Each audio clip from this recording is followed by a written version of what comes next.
이 큰일을 나만 모르고 있었어. 감히 나한테 숨겼어. 박진석 회장의 굵은 목소리가 직무실의 공기를 찢었다. 손에 들고 있던 크리스털 문진이 바닥으로 내동댕이 쳐지며 산산이 부서졌다. 파편이 사방으로 튀었지만 박진석의 분노는 그보다 더 날카롭고 위험했다. 평생 냉철한 이성으로 거대 기업을 이끌어온 남자. 그러나 지금 이 순간만큼은 배신감에 몸이 떨리는 한 명의 아버지일 뿐이었다. 가족이라 믿었던 아내 고성혜, 그리고 자신을 둘러싼 모든 사람들이 작당해 자신을 기만했다는 사실. 그 끔찍한 진실의 실타래가 풀리기 시작한 건 불과 며칠 전 무심코 걸었던 전화 한 통 때문이었다. 시간은 며칠 전으로 거슬러 올라간다. 착하고 순하던 성재와 영나가 갑자기 변했다. 말끝이 짧아지고 웃음이 사라지고 눈빛이 자꾸 피했다. 박진석은 처음엔 아이들이 예민해진 줄 알았다. 하지만 그 예민함은 감정이 아니라 비밀의 냄새였다. 그리고 박진석은 문득 깨달았다. 우진이에게 연락한 지 오래됐다는 사실을. 유학 중인 아들이야 바쁠 수 있다. 하지만 우진은 달랐다. 묵묵한 성실함이 습관처럼 붙어있는 아이였다. 하루에 한 번 짧게라도 아버지 괜찮으세요라고 메시지를 남기던 아이. 그런데 어느 순간부터 완전히 끊겼다. 박진석은 시차를 계산해 우진의 번호를 눌렀다. 신호음이 길게 이어졌다. 한 번, 두 번, 세 번. 우진은 받지 않았다. 다시 걸었다. 돌아온 건 건조한 기계음과 착신 불가 메시지뿐이었다. 그 순간 박진석의 등골을 타고 서늘한 한기가 스쳤다. 단순히 전화를 안 받는 것과는 달랐다. 설명할 수 없는 불길함. 아버지로서의 본능이 경고등을 켰다. 박진석은 곧장 인터폰을 눌러 비서실장을 불렀다. 김 실장. 우진이 현지 번호 맞는지 폰이 켜져 있는지 지금 당장 확인해. 잠시 뒤 비서실장의 보고는 박진석의 불안을 확신으로 바꾸기에 충분했다. 번호는 맞지만 장기 미사용으로 정지된 상태라는 것. 유학 간 아들이 연락을 끊고 잠적했다. 평소 성실한 우진이에게는 말이 안 되는 상황이었다. 박진석의 눈빛이 매섭게 변했다. 그는 더 이상 지체하지 않았다. 미국 학교 측에 직접 접촉해. 도대체 무슨 일인지 알아봐. 몇 시간 뒤 비서실장이 창백한 얼굴로 밀봉된 서류 봉투를 들고 직무실로 들어왔다. 박진석은 떨리는 손끝을 애써 감추며 봉투를 뜯었다. 서류 맨 위에 선명하게 찍힌 문구. 중도 자퇴. 그 아래 적힌 자퇴 사유를 읽는 순간 박진석의 숨통이 조여왔다. 건강 악화 및 간 이식 수술로 인한 학업 중단. 박진석의 손이 격하게 떨렸다. 수술? 우진이가 수술을 했다고. 아들이 아파서 수술까지 받았는데 아버지인 자신만 까맣게 모르고 있었다. 박진석은 즉시 우진의 출입국 기록 조회를 지시했다. 그리고 확인된 사실은 더 충격이었다. 우진은 이미 오래전에 귀국했고 지금 한국에 머물고 있었다. 머리를 한 대 얻어맞은 듯한 충격. 그리고 그 충격은 곧 뜨거운 분노로 바뀌었다. 누군가 의도적으로 자신을 속이고 우진을 감췄다는 뜻이니까. 박진석은 이를 악물었다. 지금 당장 폭발하면 진실이 숨어버린다. 그는 기업가였다. 감정으로 터뜨리는 대신 증거로 끝내는 사람이다. 그날 저녁 집에 도착하자 거실에서 우아하게 꽃꽂이를 하고 있는 고성희가 보였다. 고성희는 남편의 속도 모르고 화사하게 웃었다. 여보 오셨어요? 아 참. 오늘 우진이랑 통화했는데요. 이번 학기에도 장학금을 탔다지 뭐예요? 정말 기특하죠? 그 순간 박진석은 주머니 속에 구겨 넣어온 자퇴 서류를 꽉 쥐었다. 눈앞에서 태연하게 거짓말을 늘어놓는 아내의 모습이 소름 끼치도록 낯설었다. 장학금? 자퇴하고 수술받은 아이가 장학금을? 박진석은 속으로 이를 갈았다. 이 여자는 도대체 어디까지 나를 속일 셈인가?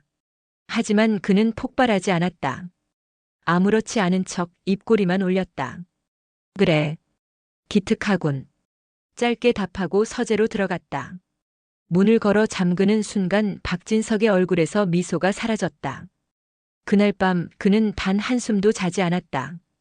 비서실장을 닥달해 국내 대형 병원 기록을 뒤지기 시작했다. 우진이 한국에 들어와 수술을 받았다면 반드시 흔적이 있을 테니까. 그리고 새벽. 마침내 우진의 간 이식 수술 기록이 박진석의 손에 들어왔다. 박진석은 기록을 훑어 내려가다 보호자란에서 멈췄다. 고성희. 너무나 익숙한 서명. 자신의 아내가 아들의 생사가 오가는 대수술의 보호자란에 선명하게 서명해 놓고 자신에게는 한마디도 하지 않았다. 배신감을 넘어선 공포가 밀려왔다. 그런데 충격은 거기서 끝이 아니었다. 수술 기록의 핵심 공여자 명단을 확인한 순간 박진석은 숨을 삼켰다. 지은호. 가족도 아닌 젊은 여자가 우진에게 간을 기증했다. 도대체 무슨 사연인지 짐작조차 가지 않았다. 박진석은 즉시 지은호의 신상 정보를 확인했고 지은호가 현재 AP그룹에서 근무하고 있다는 사실을 알아냈다. 다음 날 아침 박진석은 수행비서도 대동하지 않은 채 홀로 차를 몰고 AP그룹으로 향했다. 머릿속은 물음표뿐이었다. 왜와 어떻게가 뒤엉켜 숨이 막혔다. 로비에 박진석 회장이 등장하자 직원들이 술렁였다. 하지만 그는 안내 데스크도 거치지 않고 직진했다. 지은호 씨 자리 안내 부탁합니다. 업무 중이던 지은호는 TV에서만 보던 그룹 총수가 자신을 찾아왔다는 말에 소스라치게 놀랐다. 박진석은 주의를 의식하듯 정중하지만 무거운 어조로 말했다. 지은호 씨, 잠시 조용한 곳에서 얘기 좀 합시다. 회의실 문이 닫히자마자 박진석은 품에 있던 수술 기록 사본을 탁자 위에 내려놓았다. 몰아세우기보다 진실을 알고 싶어 견딜 수 없는 아버지의 눈빛이었다. 내 아들에게 간을 줬더군요. 지은호 씨, 제가 묻고 싶은 건 딱 하나입니다. 도대체 왜 우리 우진이에게 이런 희생을 한 겁니까? 박진석의 목소리는 미세하게 떨리고 있었다. 지은호는 박진석의 눈을 잠시 바라보다가 씁쓸하게 미소 지었다. 회장님, 우진이는 저에게 남이 아닙니다.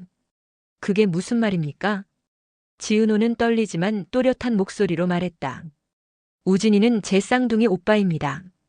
순간 회의실 공기가 멎었다. 박진석은 자신의 귀를 의심했다. 우진이가 쌍둥이였다니.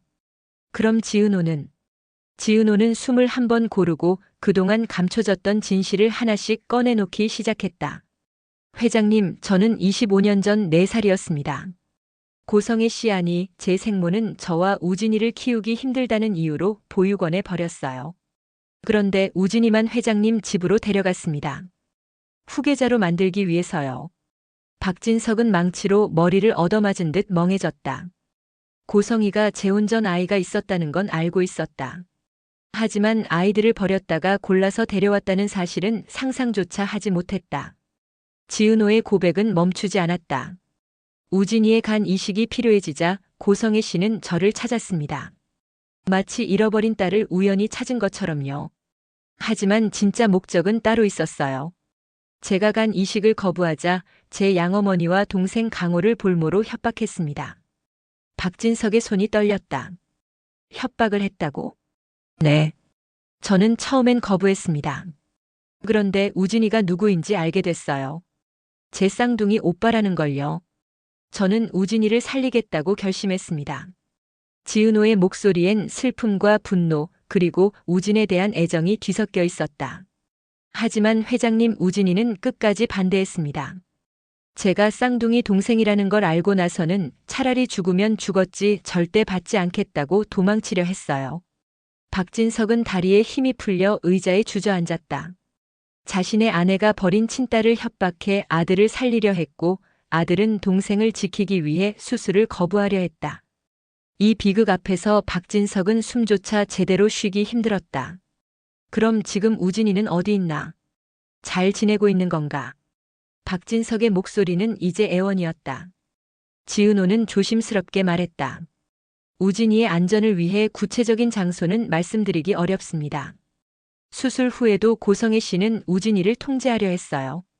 숨도 못 쉬고 사는 우진이가 너무 불쌍해서 고성희 씨에게 받은 돈 10억, 그 돈을 제가 빼돌렸습니다. 우진이를 독립시키려고요. 지금은 부산의 한 펜션에 은신시켜 두었습니다. 박진석은 가슴을 쥐어뜯었다. 자신은 아들을 아꼈다고 생각했지만 정작 아이가 겪고 있던 지옥은 까맣게 모르고 있었다. 그때 박진석의 뇌리에 또 하나의 의문이 스쳤다. 성재와 영나도 이 사실을 알고 있나? 지은호가 고개를 끄덕였다. 네. 성재 선배는 얼마 전 집 앞에서 고성희 씨와 저를 마주쳤습니다.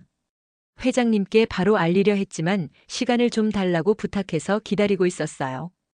영나는 우진이가 입원했을 때 고성희 씨를 미행해서 저와의 관계, 수술 사실까지 다 알게 됐습니다. 박진석은 고개를 떨궜다. 성재도 영나도 우진도 지은호도 모두 알고 있었다. 서로를 감싸고 지키느라 각자 상처를 품고 있었다. 오직 가장인 자신만 바보처럼 아무것도 모르고 있었다. 내가 바보였어. 박진석의 눈에서 뜨거운 눈물이 흘렀다. 분노는 끌어올랐지만 그보다 더 큰 감정은 아이들에 대한 미안함이었다. 그는 지은호에게 고개를 숙였다. 미안하다. 정말 미안하다. 내가 너무 늦었다. 지은호의 눈시울도 붉어졌다. 잠시 침묵이 흐른 뒤 박진석은 눈물을 닦고 고개를 들었다. 이제 슬퍼할 시간은 끝났다. 그는 회사로 복귀하지 않고 비밀리에 성재와 영나를 불렀다. 아버지, 무슨 일이세요? 성재의 물음에도 박진석은 대답 대신 질문을 던졌다. 언제부터 알았어? 왜 나한테 말 안 했지? 성재의 동공이 흔들렸다. 더 이상 피할 수 없다는 걸 깨달은 성재는 꽉 쥔 주먹을 풀며 말했다. 죄송함과 원망이 뒤섞인 목소리였다. 아버지, 왜 말 못했는지 정말 모르세요? 아버지가 그 여자를 새엄마를 얼마나 믿고 사랑하셨는지 제가 평생 봤는데 어떻게 쉽게 말합니까? 박진석의 가슴이 찢어졌다. 하지만 그는 멈추지 않았다. 지은호를 만났다. 너희가 아는 걸 하나도 빠짐없이 말해. 그리고 그때 성재가 던진 말이 박진석의 세계를 완전히 무너뜨렸다. 아버지, 25년 전 어머니가 아버지 처음 만났던 비 오는 날 기억하세요? 어머니가 아픈 우진이 안고 아버지 차를 막아섰던 그날. 박진석의 기억 속 빗속에서 떨던 고성희의 얼굴. 그 절절한 모성애에 반해 재혼을 결심했던 날. 그래, 그날. 영나가 울먹이며 말했다. 그거 다 연출이었어요, 아빠. 우진이 오빠가 말해줬어요. 엄마가 일부러 오빠를 아픈 척 연기하게 했대요. 재벌가에 들어가려고 오빠를 도구로 이용한 거예요. 박진석의 이성이 끊어졌다. 평생 믿어왔던 사랑의 시작이 계산된 사기극이었다니. 그는 오열하며 바닥을 주먹으로 내리쳤다. 통곡이 공간을 가득 메웠다. 하지만 울분이 가라앉자 박진석의 눈빛은 완전히 달라져 있었다. 차갑게 가라앉은 심판자의 눈빛. 이제 내가 끝낸다. 그는 비서실장에게 전화를 걸었다. 지금 당장 부산으로 사람 보내. 우진이 내 아들 우진이 데려와. 그 시각 아무것도 모르는 고성희는 집에서 콧노래를 부르며 와인을 고르고 있었다. 자신을 조여올 덫이 이미 완성됐다는 것도 그 덫을 놓은 게 다름 아닌 자신이 이용하고 버렸던 아이들이라는 것도 모른 채. 그리고 운명의 주말. 박진석은 우진, 지은호, 영나, 성재를 양평 별장으로 불러 모았다. 부산에서 올라온 우진은 헬쑥해진 얼굴이었지만 눈빛만큼은 예전의 준욱이 아니었다. 엄마라는 이름의 감옥에서 탈출한 사람만이 가질 수 있는 위태롭지만 자유로운 빛이 서려 있었다. 우진을 본 순간 박진석은 뛰어가 그를 끌어안았다. 우진아. 기업 총수의 위험은 사라졌다. 마른 등뼈가 손끝에 느껴지자 가슴이 미어졌다. 미안하다. 이 못난 아비를 용서해라. 우진은 아버지 품에서 처음으로 소리내어 울었다. 늘 착한 아들, 완벽한 후계자가 되어야 한다는 강박에 눌려 숨죽여 울던 아이가 비로소 응석바디처럼 오열했다. 지은호도 성재도 영나도 고개를 돌려 눈물을 훔쳤다. 한참의 시간이 흐른 뒤 5사람은 식탁에 둘러앉았다. 얽히고 설킨 관계였지만 고성희라는 공공의 적 앞에서 그리고 서로를 향한 연민 앞에서 그들은 그 어느 때보다 단단해졌다. 박진석이 결단 내린 듯 말했다. 이제부터 너희 넷은 내가 보호한다. 누구도 너희를 해치지 못하게 할 거야. 그리고 박진석의 시선이 지은호에게 향했다. 지은호. 너는 우진이의 쌍둥이 동생이니 내 딸이나 다름없다. 호적 정리를 해서라도 그동안 못해준 것들을 하고 싶구나. 하지만 지은호는 정중하고 단호하게 고개를 저었다. 회장님, 마음은 정말 감사하지만 호적 정리는 원치 않습니다. 저는 제 양어머니와 강호, 제 삶을 지키며 살고 싶어요. 저는 이미 가족이 있어요. 박진석은 잠시 멍해졌다. 재벌가의 딸이 될 기회를 마다하고 진짜 가족을 지키겠다는 아이. 그 아이가 이렇게 버텨왔다는 사실이 고마우면서도 고성희에 대한 분노는 더 커졌다. 그래. 내 뜻이 그렇다면 존중한다. 하지만 내가 너를 딸로 생각하는 마음만은 받아다오. 박진석은 주먹을 꽉 쥐었다. 이번 주말이다. 내가 직접 처리한다. 주말 저녁 다 같이 집으로 와라. 그게 그 여자와의 마지막 식사가 될 거다. 그날 밤 박진석은 아무 일도 없었던 것처럼 귀가했다. 거실에는 고성희가 우아하게 차를 마시고 있었다. 여보, 오셨어요? 오늘 많이 피곤해 보이네요. 박진석은 속에서 치밀어 오르는 구토감을 삼키며 웃었다. 아니, 오히려 기분이 좋군. 그는 천천히 말했다. 이번 주말에 애들이랑 다 같이 식사나 하자. 당신 요리 솜씨 발휘 좀 해줘. 갈비찜 어때? 고성희의 눈이 반짝였다. 어머, 좋아요. 아주 부드럽게 해둘게요. 박진석은 주방으로 향하는 아내의 뒷모습을 보며 속으로 중얼거렸다. 그래. 마음껏 즐겨라. 그 콧노래가 비명으로 바뀌는 건 순식간일 테니까. 드디어 주말 저녁. 식탁 위에는 갈비찜과 각종 요리가 화려하게 차려져 있었다. 최고급 와인잔이 조명을 받아 반짝였고 집안에는 진한 냄새가 퍼졌다. 고성희는 완벽한 안주인의 얼굴로 웃었다. 여보, 애들 시간 맞춰 오라고 했는데 늦나 봐요. 박진석은 상석에 앉아 손목시계를 확인했다. 올 때가 됐어. 그리고 오늘은 귀한 손님도 같이 올 거야. 손님이요? 그때 초인종이 울렸다. 가정부가 문을 열자 현관으로 성재와 영나가 들어왔다. 둘의 표정은 유난히 차갑고 결의에 차 있었다. 고성희가 반색하며 다가가려는 순간 성재와 영나가 양옆으로 비켜섰다. 그리고 그 뒤 어둠 속에서 누군가가 천천히 걸어 들어왔다. 와인잔이 바닥으로 떨어져 쨍그랑 깨졌다. 붉은 와인이 핏물처럼 번졌다. 하지만 고성희는 그걸 신경 쓸 겨를이 없었다. 우진이었다. 우진아? 미국에 있어야 할, 아니 부산 어딘가에 숨어 있어야 할 우진이 제 발로 걸어 들어왔다. 고성희의 동공이 흔들렸다. 그러나 충격은 거기서 끝이 아니었다. 우진의 뒤를 이어 또 한 사람이 현관을 넘었다. 지은호였다. 그런데 고성희는 믿기지 않을 만큼 태연했다. 마치 지은호를 태어나서 처음 보는 사람처럼 아주 낯설게 웃었다. 우진아, 아가씨는 누구니? 가족 식사 자리에 손님을 데려올 거면 엄마한테 말을 했어야지. 그 소름 끼치는 태연함. 불과 얼마 전까지 협박했던 상대를 처음 보는 손님 취급하는 뻔뻔함에 공기가 얼어붙었다. 성재와 영나는 고개를 돌렸고 우진은 입술을 깨물었다. 박진석은 더는 못 봐주겠다는 듯 낮고 묵직하게 말했다. 앉아. 고성희가 떨리는 웃음을 지었다. 네 여보. 왜 그래요? 박진석은 식탁 밑에 준비해둔 누런 대봉투를 꺼내 식탁 위로 툭 던졌다. 열어봐. 고성희가 봉투를 열자 우르르 쏟아져 나온 것들. 우진의 자퇴 서류, 간 이식 수술 기록, 25년 전 조사 보고서, 그리고 지은호를 협박하던 녹취 USB. 박진석의 목소리가 차갑게 내려앉았다. 연기는 그만해. 관객들은 이미 다 떠났으니까. 고성희는 서류를 움켜쥐며 필사적으로 고개를 저었다. 여보, 이건 모함이에요. 다 조작된 거라고요.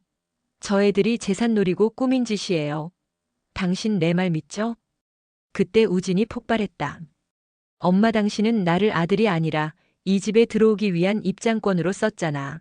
아프지도 않은 나를 빗속에 세워두고. 이어 지은호가 한 발 앞으로 나섰다. 지은호는 고성희를 똑바로 바라봤다. 당신이 그때 버린 건 딸이 아니라 양심이었어요. 25년 전에도 지금도. 당신은 우리를 자식으로 본 적이 없어요. 성재와 영라도 싸늘하게 덧붙였다. 고성희 씨, 이제 그만 나가주세요. 더 이상 우리 아빠, 오빠, 지은호 씨 괴롭히지 마요. 정말 역겨워요. 사방이 적이었다.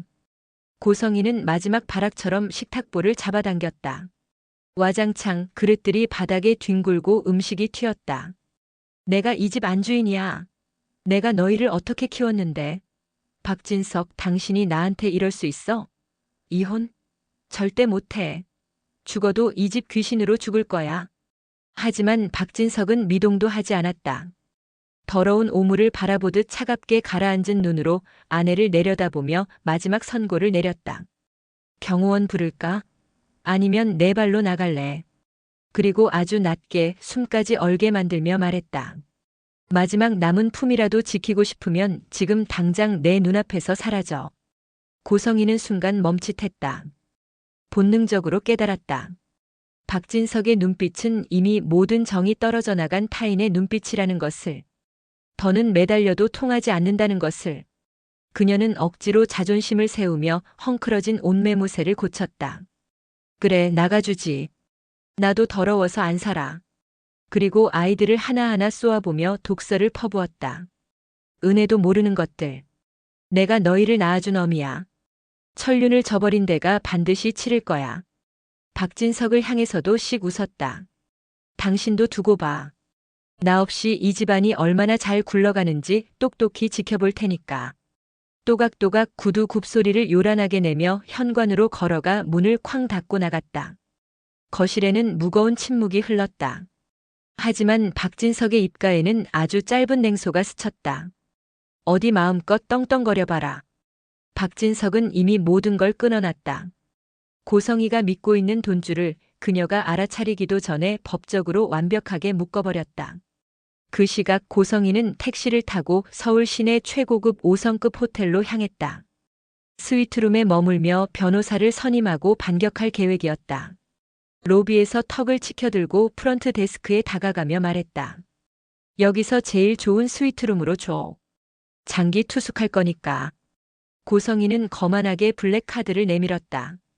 직원이 카드를 리더기에 꽂는 순간 표정이 굳었다. 손님 카드가 지급 정지로 확인됩니다. 뭐? 그럴 리가 없어. 다시 긁어봐. 다른 카드, 또 다른 카드. 차명 계좌 카드까지 꺼냈지만 대답은 같았다. 죄송합니다. 사용 가능한 카드가 하나도 없으십니다. 고성희의 얼굴에서 피가 빠졌다. 그녀는 떨리는 손으로 모바일 뱅킹 앱을 켰다. 그리고 화면에 뜬 문장. 해당 계좌는 금융사기 및 횡령 의심 신고로 인해 전액 동결 처리되었습니다. 그제야 고성희는 깨달았다. 박진석이 집에서 왜 그렇게 차분했는지.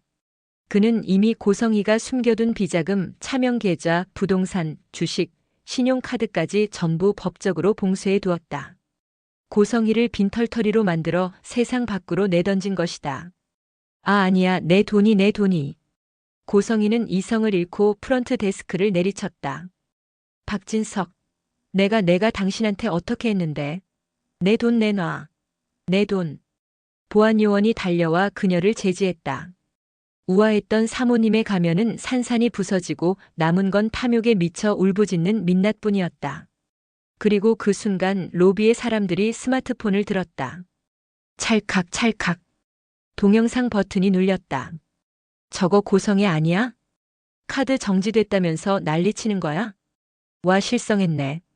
그녀의 추락은 실시간으로 퍼져나갔다. 가진 것도 잃고 명예도 짓밟힌 채 호텔 바닥에서 울부짖는 고성희. 그것은 박진석이 설계하고 아이들이 증언해 완성한 가장 처참하고도 완벽한 복수였다. 그리고 그날 밤 박진석의 집에서는 비로소 숨을 쉬는 아이들의 울음이 이어졌다. 박진석은 그 울음 속에서 처음으로 결심했다. 이제는 회장이 아니라 아버지가 되겠다고.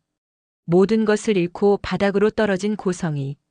과연 그녀는 이대로 파멸할까 아니면 또 다른 음모로 기어 올라올까? 다음 이야기에서 더 충격적인 진실로 찾아오겠습니다. 구독과 좋아요, 알림 설정 잊지 마세요.